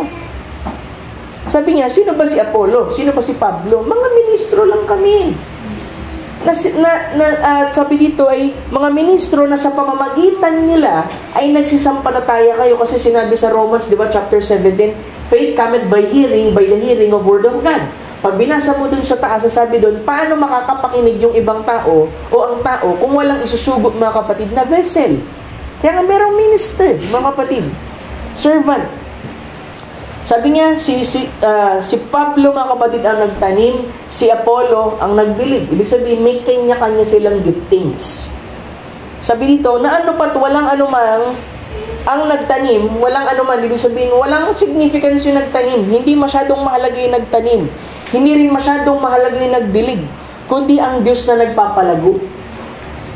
Kaya mga kapatid, ang ginagawa ko lang din dito, mag-preach sa inyo. Kung i-reject niyo yan o tanggapin niyo yan, ang Panginoon na nakakaalam. At ang Diyos ang maglalagay ng increase sa inyo. Kasi kung tama ang ating pagtanggap, mga kapatid, aabot tayo dyan, mga kapatid, sa maturity. Now, sabi dito, ngayon, ang nagtanim at ang nagdilig ay iisa. Ngunit ang bawat isa ay tatanggap ng kanyang sariling kagantihan ayon sa kanyang sariling pagpapagal. So, yung tinuturo lang din dito mga kapatid, ayon dun sa service mo, ayon dun sa paglilingkod mo, kung ano yung bagay na nagawa mo sa ating Panginoon, merong karampatan yan mga kapatid na reward sa ating Panginoon. Yung salvation, syempre, isang bagay yan. Yung pong reward, ito yung mga works. Ito yung mga sacrifices mo mga kapatid. Mga bagay na, isipin mo, convenient na sana sa'yo, pero pinili mong hindi maging convenient kasi para sa Panginoon. Lahat ng mga bagay na sinakripisyo natin para sa ating Panginoon. Ang sabi doon, ang bawat isa'y tatanggap ng kanyang sariling kagantihan, reward, ayon sa kanyang sariling pagpapagal. Kaya ang sabi doon, sariling pagpapagal. Kung nakita mo si sister na nagpapagal, ito yung gifting niya, huwag kang mainggit. Magtrabaho ka ng ayon doon sa binigay na gift ng Panginoon sa'yo. Kasi doon ka i-reward ng ating Panginoon. Diba? Kasi kung sinisikap mo, gawin yung ginagawa ng iba, dahil lang wala kang ginagawa o gusto mo mapapurihan ka gaya niya, mga kapatid, hindi ka pa rin nakapaglilingkod kasi hindi naman yun yung gift na binigay ng Panginoon sa'yo, na ipaglingkod mo. Kaya nga lagi mo hahanapin, asan ang posisyon mo sa katawan ng ating Panginoon? Pag nahanap mo yun mga kapatid, imposibleng wala yung gift. Hindi lang ang gift tumutukoy sa fivefold ministry. Tumutukoy yan mga kapatid, dun po sa tao din mga kapatid na magawa niya mga kapatid yung paglilingkod na nire-require ng Panginoon sa kanya. Kasi hindi siya i-require ng ating Panginoon kung wala siyang binigay na kakayahan nung tao mga kapatid para paglingkod. Kasi Moses, sabi niya, ano ba hawak mo? Tungkod. Sabihin, kung ano yung hawak mo, kung ano yung nakikita mo mga kapatid na maipaglilingkod mo sa ating Panginoon, ipaglingkod mo. Amen. At kapag nakita mong pinagpala ka dyan, ibig sabihin dyan ka talaga tinawag ng ating Panginoon. Amen. Yung mga tao kasi gusto pumili ng paraan ng paglilingkod nila sa ating Panginoon. Diba? Pero kung sa iba ka nilalagay ng ating Panginoon, may iba siyang pamamaraan, mga kapatid, doon ka dapat. Amen. Diba? Kahit ako nga, gusto ko nakaupo lang ako mga kapatid eh.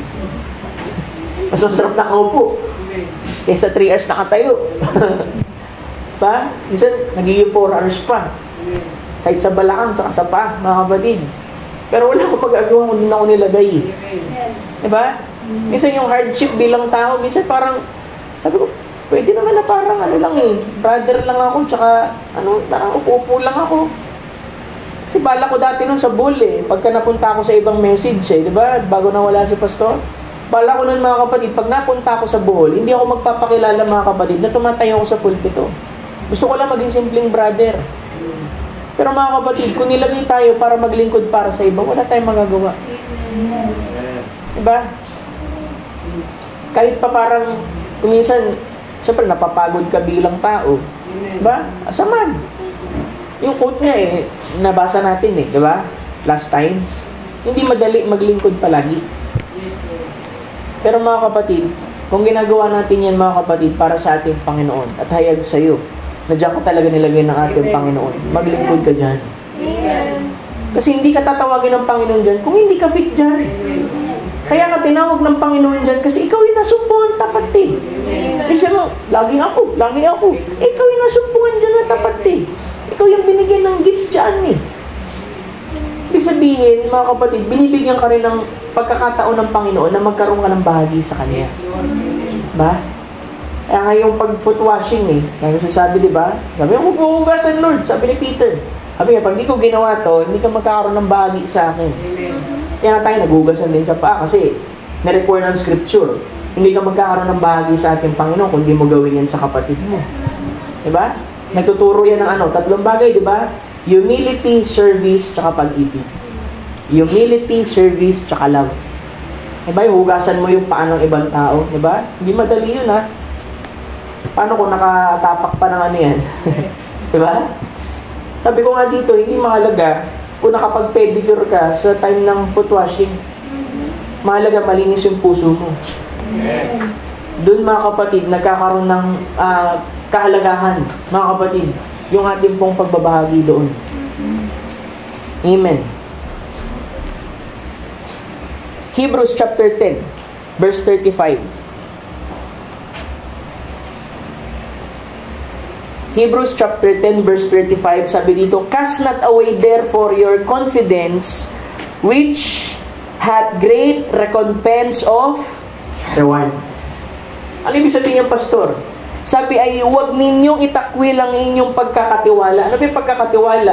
Pananampalataya.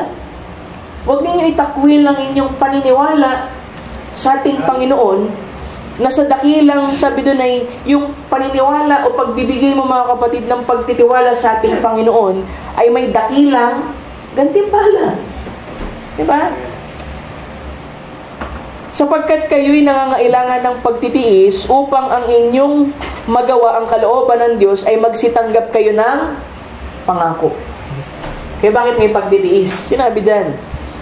Sapagkat kayo'y nangangailangan ng pagtitiis upang kung inyong magawa ang kalooban, o diba? Yung pagsunod, pagtanggap sa ating Panginoon, pananampalataya, tumutukoy mga kapatid, doon po sa kalooban ng Diyos.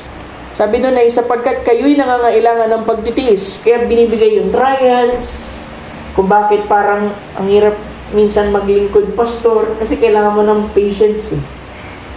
Pag patience, ang hinihingi mo sa ating Panginoon, sabi ko, bibigyan ka ng mga tao na nakakainis, bibigyan ka na nakakainis na sirkumstansya, kasi merong wino-workout ang Panginoon sa iyo.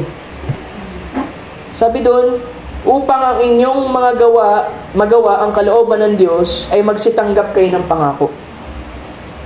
Sapagkat sa madaling panahon, siya'y pumaparito at darating at hindi na magluluwat. Konti na lang mga kapatid. Nasa pananampalataya at kung, sabi niya, ngunit ang aking lingkod na matuwid ay mabubuhay sa pananampalataya. The just shall live by faith. Diba? Sa pamamagitan ng pananampalataya, hindi ng mata, hindi ng pandama, hindi ng 5 senses, kundi sa pamamagitan ng 6, ika-6, mga kapatid, na pandama sa pamamagitan ng pananampalataya. Ngunit ang lingkod o ang taong matuwid ay mabubuhay sa pananampalataya. Yun ang ibig sabihin niya. Kung siya'y umurong ay hindi kalulugdan ng aking kaluluwa. So kung merong atras abante, di ba? Kung merong atras abante na naglilingkod sa ating Panginoon, hindi natutuwa ang Panginoon doon. Sabi nga, hindi kinalulugdan eh. Di ba? Pag yes, yes. Pag no, no. Pag lingkod, lingkod talaga mga kapatid. Pag sinabi mong believer ka, tayuan mo na believer ka. Pag believer, ibig sabihin, sinusunod mo yung ano sinabi ng Scripture. Sabi doon, 39, ngunit tayo hindi doon sa mga nagsisibalik sa kapahamakan, kundi doon sa mga may pananampalataya sa ikaliligtas ng kaluluwa. Diyan tayo in-identify mga kapatid. Doon po sa, to them that believe to the saving of the soul. Hindi tayo bumabalik mga kapatid dun po sa ating mga dating gawi. Amen. Kaya yung mga inote nyo mga kapatid, tapos aralin nyo sa bahay, basahin nyo ulit, bulayin nyo mga kapatid para maging kalakasan sa inyo. Hebrews chapter 11 verse 6. Diba? Paano paluburin ng Panginoon, pastor? Pinakita dito, sinong ating Panginoon, kung ano siya. Sabi dito, but without faith, it is impossible to please Him. Kahit mag-ano ka pa, kahit ano pang gawin mo, kahit magpalu-palu ka pa dyan, kahit gumawa ka pa ng mabuti sa iba, kahit magbigay ka pa ng abuloy sa iba, magbigay ka pa ng limos sa iba. Ang sabi dito, para malugod mo ating Panginoon, sabi doon, but without faith, it is impossible to please Him. Kung walang pananampalataya, ay hindi maaring maging kalugod-lugod sa Kanya. Diba? For he that cometh to God, yun daw lumalapit sa Diyos, ang lumalapit sa Diyos ay dapat sumasampalatayang may Diyos. Amen. Hindi yung parang, tingnan ko nga, pipila ako sa prayer line kung gagaling ako. Huwag ka nang pumila. Kasi nag-aalangan ka eh. Diba? Kaya nga sabi ng prophet, kung nag-aalangan ka, kung iniisip mo na baka lang, pagalingin ka ng ating Panginoon, huwag ka nang pumila. Kasi nagwe-wave yung faith mo eh. Kailangan pag lumapit ka sa Diyos mga kapatid, dapat naniniwala ka na meron Diyos. Naniniwala ka sa kung anong bagay na hinihingi mo sa ating Panginoon dahil pananampalataya yung dala-dala mo. Sabi doon na siya ang, sabi, dapat daw una, pag lumalapit daw sa Diyos, may pananampalataya at sabi, siya ang tagapagbigay ganti sa mga sa kanya'y nagsisihanap. Sa English, ang sabi, He is the rewarder of them that diligently seek Him. Minsan gusto nung iba, pastor, nag-pray na ako, 2 eh. Walang tugon, Lord, eh. Wala, di totoo si Lord. Sabi nga, diligently. Ano yung diligently? Parang ganito yan. Yung picture ng babae na kumakatok doon sa hindi matuwid na hukom. Sabi doon, yung unrighteous na judge, kinakatok ng babae, mga kapatid, humihingi ng habag. Sabi doon ay, araw at gabi, kinukulit niya. Ang ginawa ng judge, dahil nakulitan siya, mga kapatid, sinagot niya, tinugon niya request. Sabi niya, kung sa hindi matuwid nga na tao ay tumutugon doon sa pangangailangan, paano pa kaya doon sa righteous God? Na sa ating mga pangangailangan na dinudulog sa Kanya, ba't hindi siya tutugon? Tutugon siya, mga kapatid, ayon sa ating pananampalataya. Amen. Kung naniniwala ka, at kung naniniwala ka na tagapagbigay ganti siya doon sa mga nagsisihanap sa Kanya. Diba sabi, pag hinanap mo ating Panginoon, ginamit na word, diligently. Sa Greek, mga kapatid, fudadso. Ang ibig sabihin ng fudadso, make haste. Ibig sabihin mabilisan. Ibig sabihin parang nandoon ka, mga kapatid, sa desperation. Kasi desperation nagpuproduce yan ng ano? Sincerity. Diba? Pag nandoon ka na sa bingit, mga kapatid, diba? Parang dati, hindi pa ako mananampalataya, ganyan eh. Pag nasa bingit ka ng isang bagay, mananalangin ka talaga. Diba? Sasabihin mo pa, babanggitin mo lahat ng santo, mga kapatid. Sabihin mo pa sa dulo, magbabasa na po ako ng Bible. Tapos nung naalis ka sa ganung sitwasyon, hindi mo naman tinupad eh. Diba? Mga kapatid, ganyan ang tao. Amen. Pero dapat may pananampalataya. Hebrews 11, tingnan natin si Moses. Pastor, paborito mo si Moses? Yes, paborito ko talaga si Moses. Chapter 11, verse 24. Sabi doon, by faith, nangusap tayo sa faith. Sabi, by faith, Moses, when he has come to years, refused to be called son of Pharaoh's daughter. Sabi doon ay sa pananampalataya, nang lumaki si Moses, ay tumangging siya'y tawaging anak ng anak na babae ni Faraon. 25. Na pinili pa na siya'y tampalasanin na kasama ng bayan ng Diyos kaysa magtamo na nagsisikupas na kaligayahan sa pagkakasala. Ang ganda ng pagkakasabi sa Tagalog. Diba? Ang sabi doon ay mas pinili daw ni Moses, mga kapatid, yung pong katampalasanan, affliction, ibig sabihin yung mga kahirapan kasama ng bayan ng Diyos, mga kapatid, kaysa doon sa mga kapatid na kaligayahan ng sanlibutan. Yun ibig sabihin. 26. Na inaring malaking kayamanan ng kadustahan ni Kristo. Ano ibig sabihin yung pastor? Sabi niya, itinuring niyang mas mahalaga ang maalipusta para kay Kristo kaysa sa kayamanan ng Ehipto. Diba? Kasi syempre yung steaming the reproach of Christ, ibig sabihin, yung mga pagsusumakit na anino ng pagsusumakit ng ating Panginoon, di ba dinanas ni Moses? Sabi niya, mas tinuring niyang mahalaga yun kaysa maging anak siya ng anak na babae ni Paraon. Ibig sabihin, magiging Pharaoh dapat siya eh. Pero hindi niya pinili yun. Ang sabi, sapagkat kanyang tinitingnan ang gantimpalang kabayaran. Sabi doon, dahil inaasam niya ang gantimpalang matatanggap niya saan? Sa Panginoon. Diba? Mas pinili niya yung kadustangan para kay Kristo para matanggap yung gantimpalang ayon, mga kapatid, doon sa tinanggap niya. Diba? So, tatanggapin niya. Kung tinanggap niya yung reproach ni Christ, ibig sabihin mga suffering ni Christ, reward ng ating Panginoon sa Kristo, matatanggap niya. Diba? Kinote natin scripture kanina, doon sa Revelation, mga kapatid, chapter 22, nang sabi niya ay, behold, I come quickly, my reward is with me, to give every man according to his work shall be. Kaya nga, paano ka ma-identify, i-reward ka ng ating Panginoon kung hindi ka niya nasumpungan na naglingkod sa Kanya? Minsan matigas yung pananalita yun eh. Ba't kasi kailangan pa maglingkod? Pwede naman church lang. Ano lang, mga kapatid, meron ka talagang bahagi sa katawan ng ating Panginoon. At alam mo, pag nasumpungan mo yung katawan, yung bahagi mo na yun, sa katawan ng ating Panginoon, naglingkod ka doon. Doon ka i-bless ng ating Panginoon. Kasi bawat isa sa atin, may gampanin, mga kapatid. May gampanin sa ating Panginoon. Sabi doon, nagkukote na ako, mga kapatid, then next stage is root. Diba? Una, decision, serving, waiting and resting. Yung next stage, mga kapatid, is root. Sabi nga dito, that's what the church did. Yun daw ang ginawa ng iglesia. Nagtipos siya. Na ito'y pumasok sa pag-aaring ganap sa pamamagitan ni Luther. Ito'y pumasok sa kabanalan sa ilalim ni Wesley. At ito'y, sabi doon, pumasok sa bautismo ng Espiritu Santo sa mga huling panahon na ito. At now, sabi niya, and now resting with the earnest of our inheritance. Diba? Namamahinga tayo doon sa ebidensyang ibinigay sa atin ng ating Panginoon. Yung 6 measure of barley, tipo ng Holy Spirit, mga kapatid, na binigay sa atin.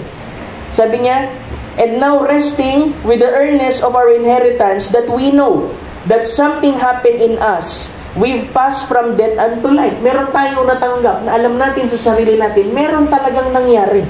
Na tayo'y nakalipat mula sa kamatayan patungo sa buhay, naghihintay, at tayo mga kapatid na dumating for that time when we will receive, kung saan mga kapatid tatanggap tayo ng isang katawan na hindi na po gaya ng ganito. Wala nang karamdaman, wala nang sakit, wala nang hinagpis, wala nang damdaming hindi maganda, hindi na tayo nasasaktan mga kapatid. Ano yung ebidensya? Yung Holy Spirit. Kaya nga sa loob mo mga kapatid, may kapahingahan. Sabi nga, everything's redeemed and we're just waiting from Him to return back from the gate. So lahat mga kapatid, tinubos na ng ating Panginoon. Saan, Pastor? Doon sa Calvary. Naghihintay na lang tayo mga kapatid sa pagbabalik niya. 118, sabi dito, then what? Ruth was rewarded. So, si Ruth, mga kapatid, ginantimpalaan. Ano yung gantimpala ni Ruth, Pastor? Sabi, that's when we will be rewarded. Ganyang paraan din daw tayo gagantimpalaan ng ating Panginoon. That's what this 7-sealed book is going to open up for us. And what is these things? They are mysteries. So, tumukoy siya, reward, mga kapatid. Tapos, kinonect niya dun sa 7 seals, mga kapatid. Kasi 1961 po itong binabasa ko. Ngayon, yung laman ng 7-sealed book, mga kapatid, yung ika-7, alam naman natin ng 7 is the coming of the Lord. Sa pagbabalik ng ating Panginoon, ayoko man mag-doctrine, pagdating ng ating Panginoon 1963, naikasal mga kapatid ang nobya. Kaya nga nung naikasal mga kapatid, ibig sabihin nagkaroon ng union, invisible union ng bride tsaka ni Christ mga kapatid. Ang inihintay na lang is wedding supper. Yung kasalan ay nangyari dito mga kapatid.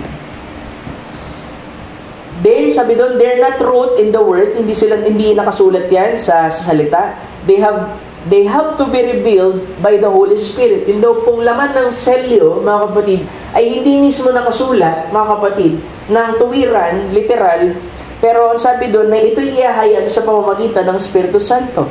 Pero kung mapapansin mo, sabi niya, sa katunayan, ito ay hayag doon sa, sabi niya, all down through the Scriptures. Nahayag yan, nandun lang sa Scripture, pero they have been hid from the people, na itago lang. Kaya kailangan i-reveal mga kapatid nung time na yun. When we get to the roll, after a while, you'll see that it was fixed. Then you know how them things open up. So, lahat ng mga bagay nito mga kapatid, nakahanda. Kaya kasi sabi ko sa inyo mga kapatid, yung reward ang naghihintay sa atin, hindi tayo ang naghihintay dun sa reward. Amen. Diba? Kasi Felix na ng ating Panginoon lahat yan before the foundation of the world. Tapos na yan. See, Boaz goes down. What did he do? He goes down and took the elders, yung binasa ko kaninang scripture, tapos pinakita niya mga kapatid na tinutubos ko na si Naomi. Pinapakita niya, tinutubos ko na si Naomi, ako natutubos, may kakayahan akong tumubos. Pero sa likod-likod niyan, ang gusto niya kasi makuha talaga si Ruth. Sabi niya dito, sinabi niya yung testimony, pero ang totoo, he got the Moabite with it. Yung pagtubos niya, nakuha niya rin mga kapatid yung nobya. Ganun din ang ginawa mga kapatid sa Calvary.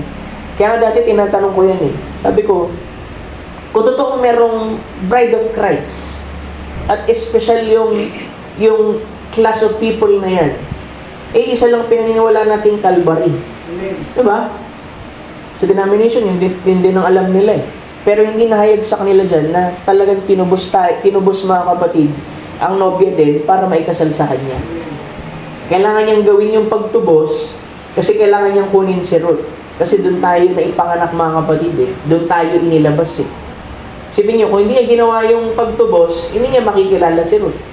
Diba? Kaya nito yung mga pagtitipo mga kapatid. Sabi niya, when Jesus came, who did He came to? Nung dumating ang ating Panginoon as Son of Man, kanina siya pumunta?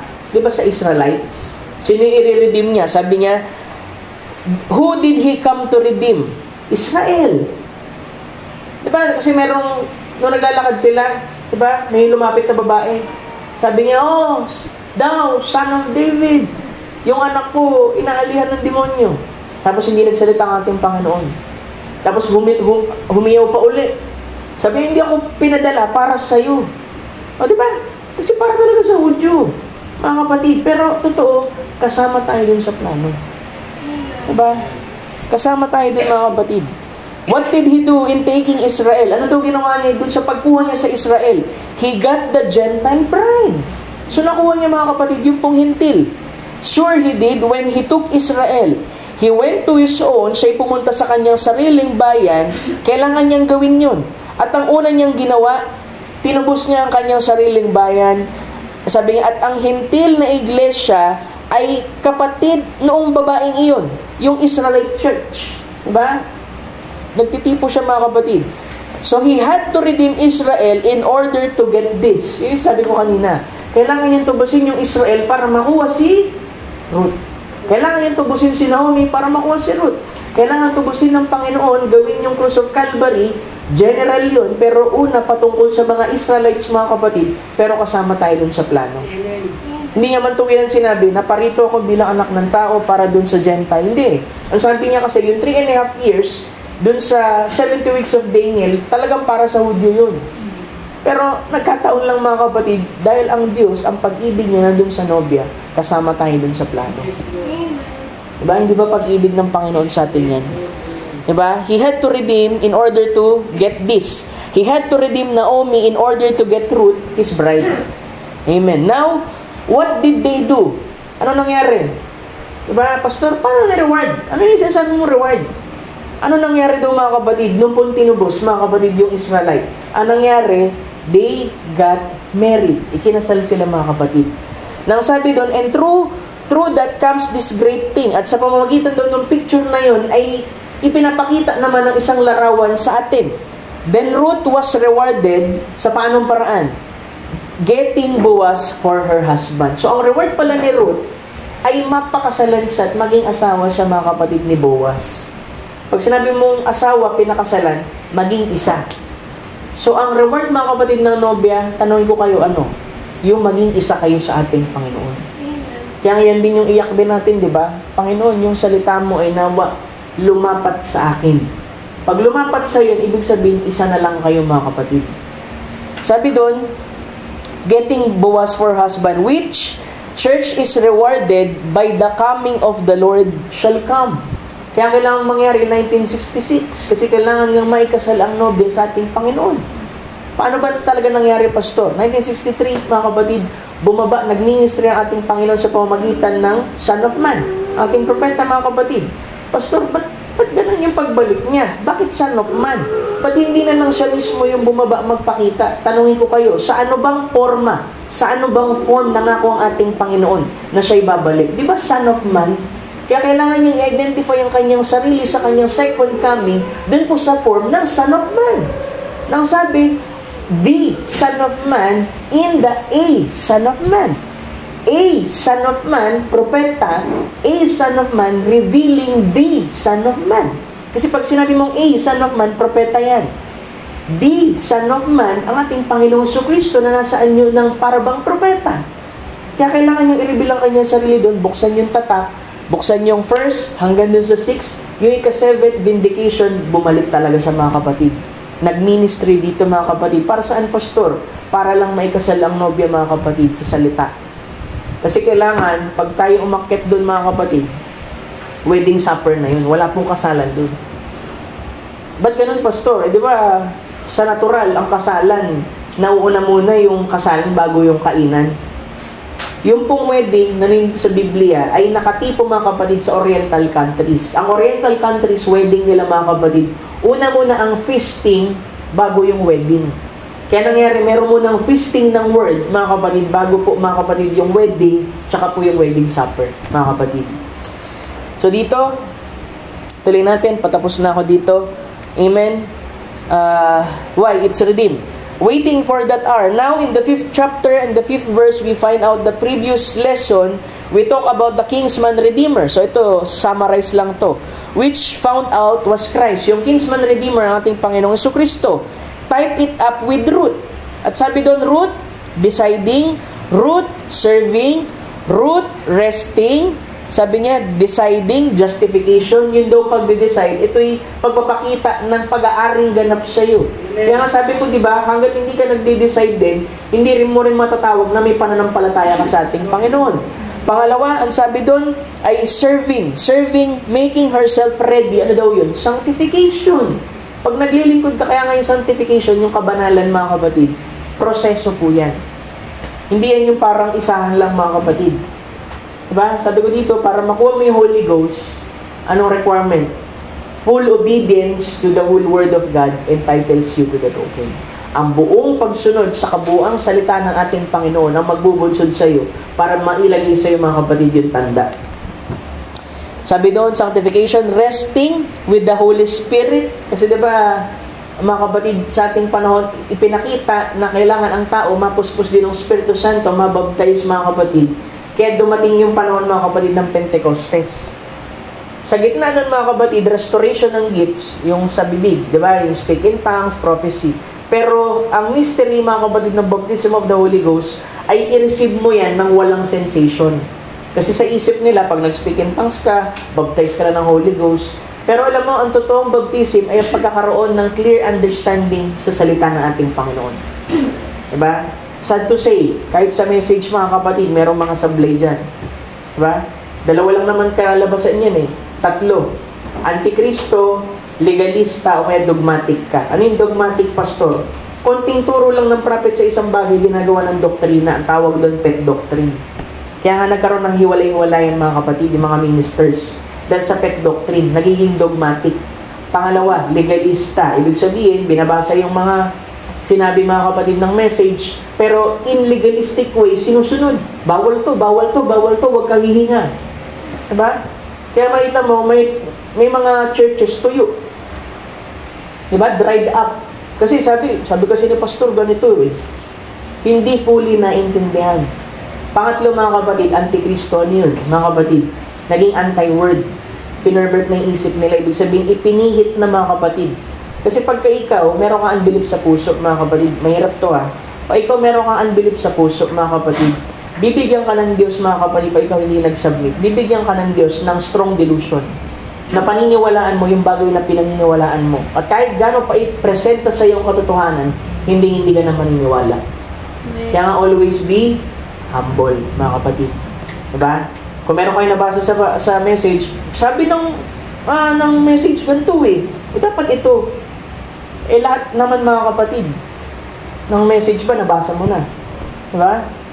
Naintindihan natin kasi wala pa namang the table before, mga kapatid.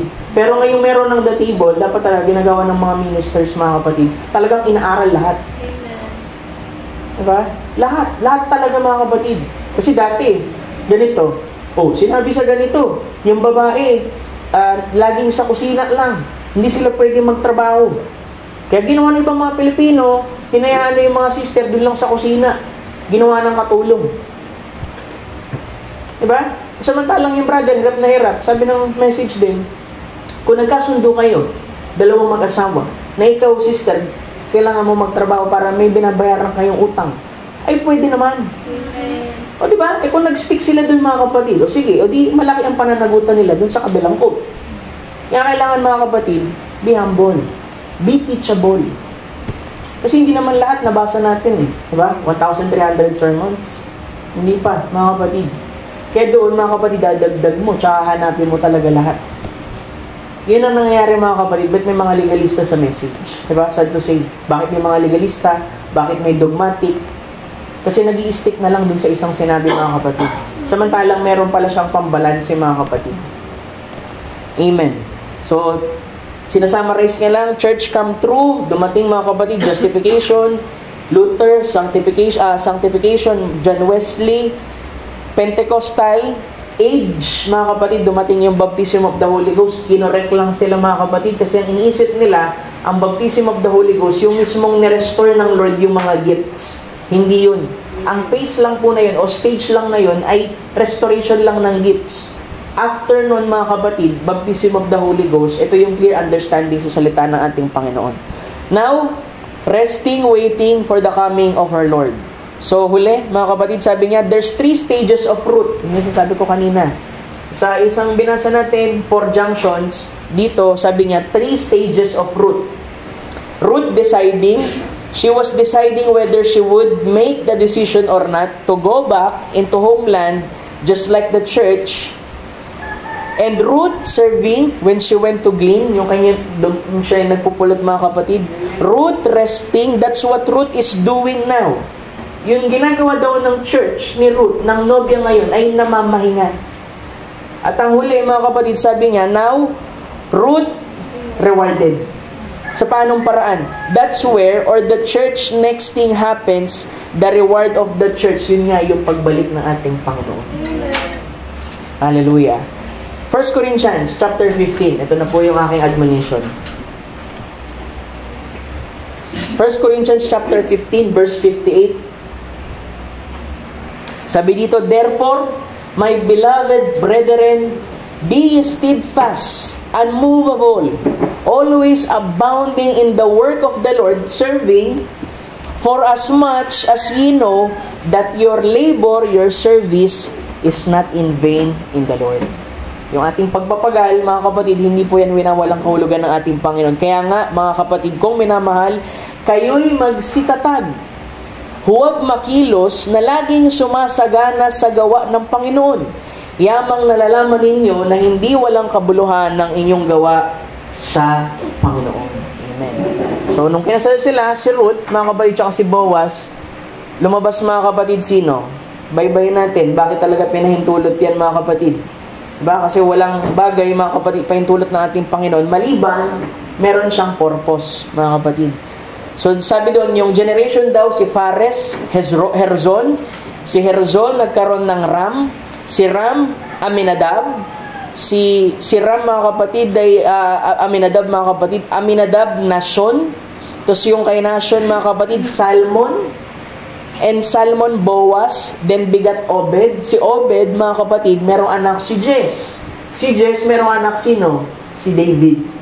And out of David, sino yung lumabas, mga kapatid? After 40 generations, hindi daw nagkamali? Lord Jesus Christ. So, kailangan talagang mangyari yun, mga kapatid, para maipatuloy yung binhi ng ating Panginoon at lumitaw, mga kapatid, ang ating Panginoon sa Kristo. So, lahat yan, mga kapatid, ay merong layunin. Pero ang pinakapunto ko lang dito, sa series natin na ito, mga kapatid, masumpungan nyo ang sarili nyo na nag-decide kayo, naglingkod kayo, naghintay kayo na mamahinga, mga kapatid, sa mga pangako ng Diyos. Huwag kayong mag-alala sa 3 stages na yan, mga kapatid. Dahil sa ika-4, ang Diyos, mga kapatid, ang magbibigay ng reward sa inyo. Amen. Ang Diyos ang patuloy ng pagpala sa kanyang mga salita. Tayo po itatayo, mga kapatid, at awit lang bago manalangin sa ating Panginoon. Awitin natin yung awit na nagsasabing, Pure Heart.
Isang pusong itinitibok na ika'y parang alam.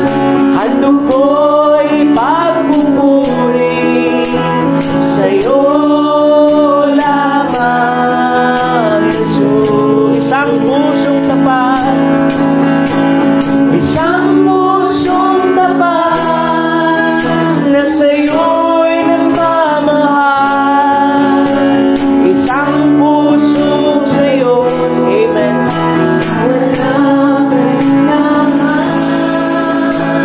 isang pusong itinitibok Na ika'y parang alam. Handog ko'y pagpupuri sa'yo lamang, Jesus.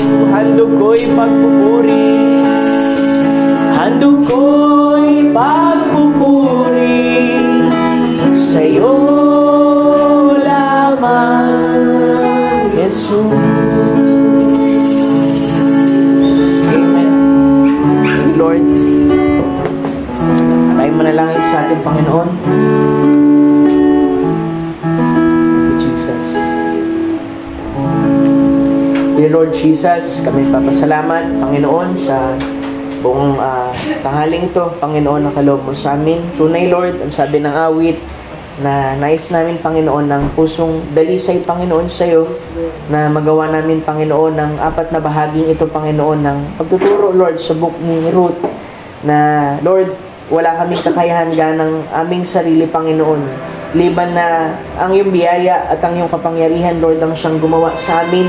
Baguhin ang aming puso, ang aming isip.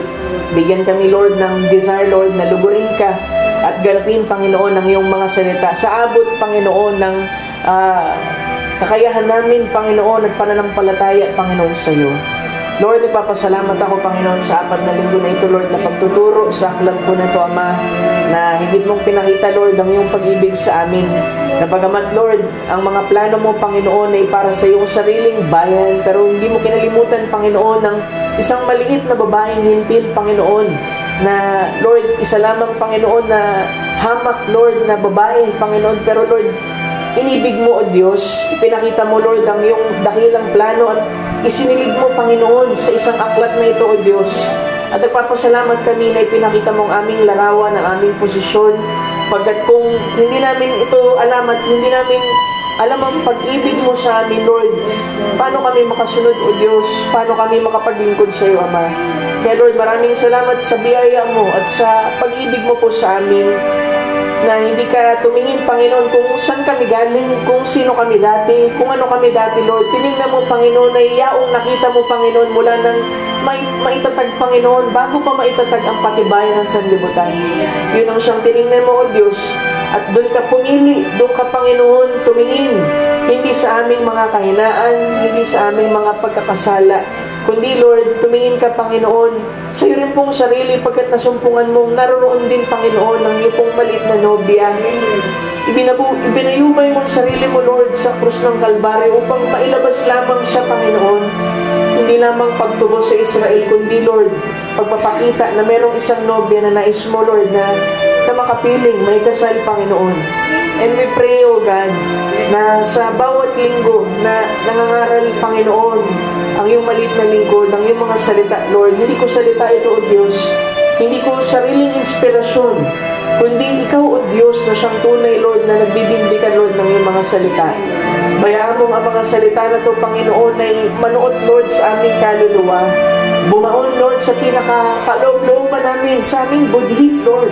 Nang sa ganun ay merong mangyari, Lord, mabuhay ang binhi. At ito'y mamalas, Panginoon, sa amin at i-express ang ayon, Lord, sa binhi inihasik mo po sa amin.